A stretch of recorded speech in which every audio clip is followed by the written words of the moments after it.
Hello my dear students, welcome back to our YouTube channel. चलिए तो देखो students, start करेंगे। यूनिवर्सिटी के अंदर जो भी इंपॉर्टेंट थ्योरी पूछी जा सकती है या तो पास्ट ईयर के पेपर में पूछी गई है, उसके हम लोग कुछ थियरिकल क्वेश्चन डिस्कस कर रहे हैं। तो आज का हमारा जो सेकंड लेक्चर है उसमें हम लोग जो डिस्कस करने वाले हैं वो आज का टॉपिक है हमारा अकाउंटिंग स्टैंडर्ड 2। मतलब बोलते हैं कि वैल्यूएशन ऑफ इन्वेंटरी। ओके, ध्यान रखना, ये जो मैं सिखा रहा हूँ एज इट इज इसी तरीके से आप एग्जाम में लिख लो, क्योंकि ये वाला जो टॉपिक है वो आपकी बुक्स के अंदर है ना, बहुत बड़ा है और इसमें से आपको कंफ्यूजन होगा ही होगा कि सर कितना लिखे। ठीक है, तो मैंने यहाँ पर जितना बताया उतना लिख लो, आप आराम से अच्छे से स्कोर कर पाओगे।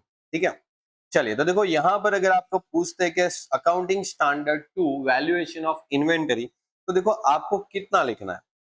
This issue by the institute of the chartered accountant of India, ICAI. मतलब ये जो अकाउंटिंग स्टैंडर्ड है वो कौन इश्यू करता है, तो institute of the chartered accountant of India.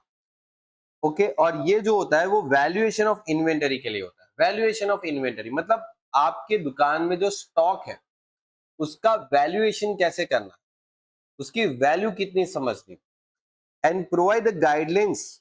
और ये जो होता है ना, वो सीए इंस्टीट्यूट जो है वो उसके लिए गाइडलाइंस प्रोवाइड करते हैं कि भाई देखो आप अपने दुकान में जो स्टॉक है उसकी वैल्यूएशन कैसे दिखाओगे। जैसे आप लोग सबको पता है कि आप जब 11th 12th में थे तो क्लोजिंग स्टॉक की जो वैल्यूएशन है उसमें आप ऐसा करते थे कि मार्केट वैल्यू और cost price which ever is less पे आप दिखाते थे। तो यहां पर भी वो जो आप दिखाते थे, ठीक है, वो जो आप दिखाते थे कि लाइक समझो मार्केट वैल्यू और उसकी कॉस्ट प्राइस, इन दोनों में से जो लेस वैल्यू थी वो आप दिखाते थे। अब ये क्यों दिखाते थे? Because of this standard. ठीक है, बिकॉज ऑफ दिस स्टैंडर्ड हम लोग जो स्टॉक की वैल्यू है वो इस तरीके से दिखाते हैं। तो चलिए समझते हैं कि ये स्टैंडर्ड क्या कहता है। ठीक है, तो सीए इंस्टीट्यूट ने inventory should be recognise as a measure. तो देखो यहाँ पर सीए इंस्टीट्यूट ने ये क्या बोला है, पहला तो बोला कि डेफिनेशन ऑफ द इन्वेंटरी। पहले तो इन्वेंटरी का मतलब क्या होता है, ठीक है, हम किसको इन्वेंटरी बोलेंगे। तो inventory refer to the assets that are held for the sale in the ordinary course of business. मतलब ये ध्यान रखो, held for the sales in ordinary course of business.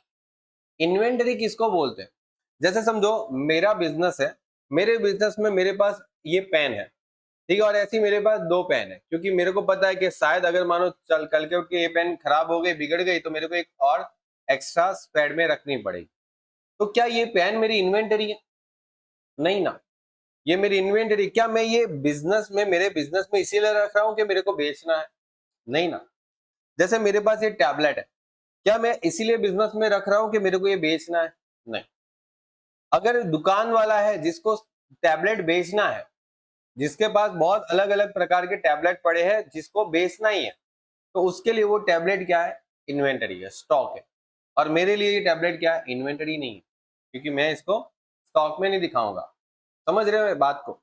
तो यही चीज है कि आप इन्वेंटरी उसी को बोलोगे कि हेल्ड फॉर द सेल्स। आप उसको इसीलिए रख रहे हो क्योंकि आपको अपने ऑर्डिनरी कोर्स ऑफ बिजनेस में उसको बेचना है। ठीक है, चलिए फिर बोला है in the process of production of such sales. या तो प्रोसेस ऑफ प्रोडक्शन में है, मतलब प्रोडक्शन प्रोसेस में है वो चीज, मतलब आप उसको बना रहे हो, प्रोडक्शन कर रहे हो। ठीक है, जैसे समझो मैं कुछ रॉ मटेरियल खरीद रहा हूँ और उस रॉ मटेरियल से कुछ चीज प्रोडक्शन कर रहा हूँ और फिर उसको बेच रहा हूँ, तो जो मेरा रॉ मटेरियल है वो भी मेरे लिए इन्वेंटरी है। ठीक है, in the form of the material or supplied to be consume in the production process or in the rendering of the service. या तो फिर कोई ऐसा चीज है जो मैं मेरी सर्विस के अंदर उसको यूज करने वाला हूं, मैं मेरी सर्विस के अंदर उसको यूज करने वाला हूं। जैसे मैं किसी को सर्विस प्रोवाइड कर रहा हूं तो उस सर्विस में वो सब स्पेयर पार्ट्स वगैरह यूज हो गए। जैसे मैं फॉर एग्जांपल देता हूं, जैसे कोई गैरेज वाला है, अब कोई गैरेज वाला है ना, उसके पास है ना बहुत सारे छोटे छोटे स्पेयर पार्ट्स वगैरह होंगे। समझ रहे हो? कोई गैरेज वाला है, उसके पास बहुत सारे छोटे छोटे स्पेयर पार्ट्स होंगे। जैसे समझो कोई बाइक का गैरेज है, तो बाइक का गैरेज है, उसके पास स्पेयर पार्ट्स होंगे बाइक के रिलेटेड, कि अगर आपने अपनी बाइक रिपेयर करने के लिए दिया है तो अगर कुछ भी खराब हो गया तो वो स्पेयर पार्ट्स डाल देगा और आपको बोल देगा कि देखो भाई हम लोगों ने इतने स्पेयर पार्ट्स नए डाले हैं। तो वो भी उसके लिए क्या आ गया, इन्वेंटरी आ गया, क्योंकि वो उसकी सर्विस प्रोवाइड करने के लिए वो स्टॉक रखना जरूरी है। ठीक है, और भी बहुत सारी चीजें हो सकती है जो सर्विस प्रोवाइड करने के लिए वो चीज आपको यूज करनी पड़ सकती है, उसको हम लोग बोल सकते हैं इन्वेंटरी। ठीक है, तो यहाँ पर इन्वेंटरी का जो डेफिनेशन है उसमें इतना आपको याद रखना है पहले। फिर बात करेंगे वैल्यूएशन ऑफ इन्वेंटरी। क्या वैल्यूएशन होगी इन्वेंटरी की, कैसे करेंगे, चलिए देखते हैं। तो inventory should be valued at lower, देखो लिखा है लोअर ऑफ द कॉस्ट और नेट रियलाइजेबल वैल्यू, जो आप लोग करते थे 12 स्टैंडर्ड में। जब आप क्लोजिंग स्टॉक दिखाना होता था ना, तो क्लोजिंग स्टॉक कैसे दिखाते थे, lower of the cost and net realisable value, मतलब मार्केट वैल्यू आप लोग लेते थे, मार्केट वैल्यू और कॉस्ट वैल्यू दोनों में से जो कम वैल्यू थी उसी वैल्यू पे आप स्टॉक को दिखाते थे। तो ये यहां पर लिखा है, cost include all the cost incurred to the bring the inventory to spend। Okay, जैसे लाइक समझो कि अगर आपने कोई इन्वेंटरी मंगवाई है, समझो मैं आपको बताता हूँ, जैसे मैंने कोई दुकान में मैंने स्टॉक मंगवाया और वो स्टॉक मेरा 10,000 का था, लेकिन वो स्टॉक मेरी दुकान में लाने के लिए मेरे को 1,000 रुपए खर्चा करना, तो मेरे स्टॉक का वैल्यू क्या होगा, what is the cost price of stock. तो 10,000 का तो मैंने खरीदा, लेकिन मुझे लाने के लिए उसको 1,000 रुपए पे करना पड़ा। ठीक है, याद करो आप कंसाइनमेंट अकाउंट में भी ऐसा करते थे। ठीक है, कि जब कंसाइनर ने कंसाइनी को गुड्स सेंड किया, तो वो गुड्स की वैल्यू प्लस उस गुड्स को सेंड करने के लिए खर्चा होता है वो, ठीक है, ये ऐड करते थे क्लोजिंग स्टॉक में। तो वही चीज यहां पर बोली है, देखो कॉस्ट में क्या क्या इंक्लूड होगा, तो all the cost including to bring the inventory to its present condition. अगर कोई इन्वेंटरी को उसकी प्रेजेंट कंडीशन में लाने के लिए या तो फिर उसके लोकेशन पे लाने के लिए जो भी खर्चा करना पड़ जाए, वो इन्वेंटरी की कॉस्ट। ठीक है, जिसमें क्या क्या आ सकता है, परचेस कॉस्ट, जैसे मैंने 10,000 का सामान खरीदा तो ठीक है वो मेरा परचेस कॉस्ट है। नाउ कन्वर्जन कॉस्ट, जैसे वो सामान को लाने के लिए मेरे को लेबर लगा, वो सामान जो है वो उठा के वो टेम्पो में रखना पड़ा, वो टेम्पो से वापस उठा के मेरे दुकान में रखना पड़ा, वो टेम्पो का ट्रांसपोर्टेशन कॉस्ट, जैसे बोला है अदर कॉस्ट, जिसमें देखो transportation cost, direct labour, overhead, ये सब कुछ यहाँ पर क्या हो जाता है, इंक्लूड हो जाता है। ठीक है, बात आई समझ में। चलिए, उसके बाद आता है sir what is the net realisable value. तो नेट रियलाइजेबल वैल्यू का मतलब क्या, is the estimated selling price. Net realisable value मतलब होता है एस्टिमेट सेलिंग प्राइस। मतलब अगर समझो मेरे दुकान में कोई गुड्स है, उसका मैं अप्रोक्सीमेटली उसको कितने प्राइस पे बेच पाऊंगा। ठीक है, net selling price in the ordinary course of business less any cost to complete the production and sales. Okay, समझे। नेट रियलाइजेबल वैल्यू मतलब क्या हो गया कि भाई मेरे को मेरा गुड्स मार्केट में बेचना है, तो उसकी अप्रोक्सीमेटली प्राइस क्या हो सकती है। ठीक है, देखो लिखा है कि यहाँ पर लिखा है estimated selling price in the ordinary course of business less any cost to complete the production and sale the goods. ठीक है, समझे बात को। चलिए, कॉस्टिंग मेथड। अब कॉस्टिंग मेथड क्या हो सकती है, तो देखो as per the accounting standard 2 मतलब AS2 अलाउ द यूज, एक सेकेंड, हाँ वॉइस बराबर, हाँ, allow the use of the following method to determine the cost of inventory. Cost of inventory आप फीफो या तो लीफो मेथड, फीफो ला तो लीफो मेथड, देखो लीफो मेथड यहाँ पर बता ही नहीं है, यहाँ पर हम लोग फीफो मेथड की बात कर रहे हैं। FIFO first in first out बोलते हैं, and assume that the first goods purchased are first goods sold। मतलब आपके पास देखो दुकान में जब सामान आएगा ना, वो अलग अलग प्रकार के आएंगे, जैसे आज मैंने 200 खरीदा, कल मैंने 200 खरीदा, परसों मैंने 200 खरीदा, लेकिन अभी मैं जब बेच रहा हूं तो कौन सा वाला बेचूंगा, क्योंकि समझो मैंने समझो 200 खरीदे पहले तो 20 रुपए के भाव में, फिर वापस 200 खरीदे मैंने 18 रुपए के भाव में, फिर 200 खरीदे मैंने 19 रुपए के भाव में। अब मेरी जो इन्वेंटरी है वो इन सब का मल्टीप्लीकेशन और टोटल। लेकिन समझो मैं इसमें से कुछ सामान बेच दिया, समझो मैंने इसमें से 350 गुड्स बेच दिए, 350 यूनिट बेच दिया, तो अब सवाल ये है कि जो 350 बेच दिए और मेरे पास जो स्टॉक बचा वो इनमें से कौन सा वाला बचा, क्योंकि हर एक स्टॉक अलग अलग प्राइस पे था। बात आई कि नहीं समझ में? तो मैंने तो 200 200 करके तीन बार खरीदा था। मैंने 200 200 करके अलग अलग भाव पे 3 बार खरीदा था, लेकिन यहां पर तो मैंने 350 बेचा। अब किस में से बेचा? तो सबसे पहले जो मैंने खरीदा था वो पहले बेचूंगा, फिर जब दूसरा मैंने खरीदा था उसमें से बेचूंगा, और फिर जो बच जाएगा वो मैंने लास्ट में खरीदा होगा ना, वही बचेगा। इसलिए उसको बोलते हैं फर्स्ट इन फर्स्ट आउट। जो पहले खरीदा था वो पहले बेचोगे। ठीक है, तो ये इस मेथड से आप लोग क्या करोगे, इन्वेंटरी का वैल्यूएशन करोगे। और एक होता है वेटेड एवरेज मेथड, जिसको बोलते हैं वेटेड एवरेज कॉस्ट मेथड। अब इस मेथड में क्या होता है कि आप जितनी भी इन्वेंटरी खरीदते हो उसकी एवरेज कर लेते हो। जैसे मैं आपको बताता हूँ, देखो आपने 200 यूनिट खरीदे 20 के भाव, तो आपने कितने का खरीद लिया? बोले सर 4000। फिर आपने 200 यूनिट खरीदे 18 के भाव पे, तो कितना आ गया? 3600। तो ये आपने टोटल कितने का सामान खरीदा? 7600 का। और टोटल कितने यूनिट खरीदे? बोले सर 400। अब आपको वेटेड एवरेज करना है। तो वेटेड एवरेज में मतलब आपने 400 यूनिट खरीद लिए, अगर मैंने 400 में से समझो 350 बेच दिया, तो सवाल ये है कि मैंने वो जो 350 बेच दिए, बचे मेरे पास 50।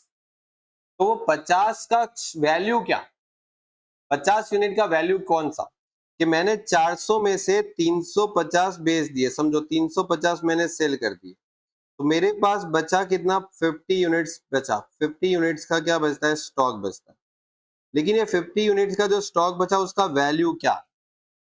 तो अगर मैं वेटेड एवरेज मेथड फॉलो करता हूं तो मैं क्या करूंगा, ये 76,000 है ना, सॉरी 7600 जो है ना, उसको मैं 400 से डिवाइड करूंगा और मुझे मिलेगा 19 रुपए का भाव। इसको बोलते हैं वेटेड एवरेज कॉस्ट। ओके, क्योंकि मैंने 400 यूनिट खरीदा था टोटल इस भाव, तो मैं उसको डिवाइड करके एवरेज कॉस्ट निकाल लूंगा, और एवरेज कॉस्ट मेरा 19 है, तो इसका मतलब ये हो गया कि मेरे पास जो 50 यूनिट बचा वो 19 के भाव पे बचा। मैं 19 इंटू 50 करके स्टॉक की वैल्यू बता दूंगा। बात आई समझ में? देखो थोड़ा सा कैलकुलेटिव है, लेकिन समझना पड़ेगा। ये सब चीज अगर प्रैक्टिकली समझना है तो, वरना थियरिकल समझना है तो आप सीधा याद करके चले जाओ, रट्टा मार के चले जाओ, बात हो गई, काम खत्म। फिर आता है सर AS20, सॉरी AS2 में जो एक्सक्लूसिव है, मतलब जो AS2 में कवर नहीं होता, मतलब एक्सक्लूजन फ्रॉम AS2, जिसमें work in progress in the construction contract, जो कंस्ट्रक्शन कॉन्ट्रैक्ट होता है ना, वो यहाँ पर कवर नहीं होता। वेस्टेज एसेट, जिसमें ऑयल माइंस वगैरह जो है वो भी यहाँ पर कवर नहीं होगा, और बायोलॉजिकल असेट्स जो है वो भी यहाँ पर कवर नहीं होती है। चलिए, डिस्क्लोजर रिक्वायरमेंट, क्या डिस्क्लोजर रिक्वायरमेंट है? तो देखो, the financial statement should be disclose the accounting policy adopt for the inventories including the cost method use. जैसे आपकी कॉस्टिंग मेथड आपने कौन सी यूज की, फीफो है या फिर वेटेड एवरेज यूज किया आपने, ठीक है, ये मेथड आपको डिस्क्लोज करनी पड़ेगी कि भाई आपने स्टॉक की वैल्यूएशन कौन सी मेथड से किया है, ये डिस्क्लोजर आपको देना पड़ेगा अपने फाइनेंशियल स्टेटमेंट में। Any financial adjustment due to change in the NRV मतलब net resale value should be disclose. अगर कोई भी ऐसा एडजस्टमेंट है जो आपने इसके अंदर किया है, तो वो भी आपको डिस्क्लोज करना पड़ेगा। ठीक है, written down of the inventory must be written down to the NRV when the cost exceed the NRV. मतलब समझो, मैं आपको बताता हूं, ध्यान दो यार। अगर समझो आपकी कॉस्ट जो है वो एनआरवी से बढ़ गई, मतलब समझो आपका गुड्स का जो कॉस्ट है वो 12,000, लेकिन अभी मार्केट में उसका जो सेलिंग वैल्यू है ना, वो तो सिर्फ 11,000 ही है। मतलब आप अगर मार्केट में आज के टाइम पे बेचने जाओगे ना, तो उसका वैल्यू डाउन हो गया, मतलब वो 11,000 में ही बेच पाओगे, 12,000 तो उसकी कॉस्ट है, 11 में ही बेच पाओगे नेट रीसेल वैल्यू। तो मतलब ये हो गया कि अभी ये ज्यादा है, तो यहां पर जो 1,000 रुपए आपका वैल्यू डाउन हो गया, बिकॉज देखो कॉस्ट 12,000 थी, मार्केट में बेचने जाओगे तो आज 11,000 ही मिलने वाले। तो ये जो 1,000 आपका जो मार्केट में वैल्यू डाउन हो गया, उसको आप क्या करोगे? रिटर्न ऑफ करोगे। देखो लिखा है रिटर्न डाउन करोगे। और ये written down is recognise as a expenses. और ये जो 1000 जो है ना, ये 1000 जो है ना, उसको आप एज अ एक्सपेंसेस रिकॉर्ड करोगे, एज अ एक्सपेंसेस रिकॉर्ड करोगे कि आपका स्टॉक का वैल्यू मार्केट में 1000 डाउन हो गया। और इसी वजह से आप लोग क्या करते हैं पता है, कॉस्ट प्राइस और नेट रिसेल वैल्यू, इन दोनों में से जो लोवेस्ट वैल्यू है ना, उसी वैल्यू पे आप अपने स्टॉक की वैल्यूएशन करते हो, इसी वैल्यू पे आप स्टॉक दिखाते हो, ठीक है। इसीलिए वो अपने आप आपका जो 1000 है ना, उसका एक्सपेंस रिकॉर्ड हो ही जाता है। आपको एक्सपेंस रिकॉर्ड करने की अलग से जरूरत नहीं पड़ती। जब आप बैलेंस शीट बनाते हो तब, मतलब जब आप ट्रेडिंग अकाउंट बनाते हो ना, तब उसमें स्टॉक दिखाते हो, वो इसी तरीके से दिखा देते हो। तो as per the AS2, the emphasis the prudent and consistency valuation of the inventory by the recognizing them at lowest of the cost and net resale value, जो realizable value है, resale value है, it's ensure that the financial statement reflect the true and fair view of the inventory। आपको ये भी देखना है कि आपका जो फाइनेंशियल स्टेटमेंट है वो क्या ट्रू एंड फेयर व्यू दिखा रहा है, and preventing the over statement of the assets.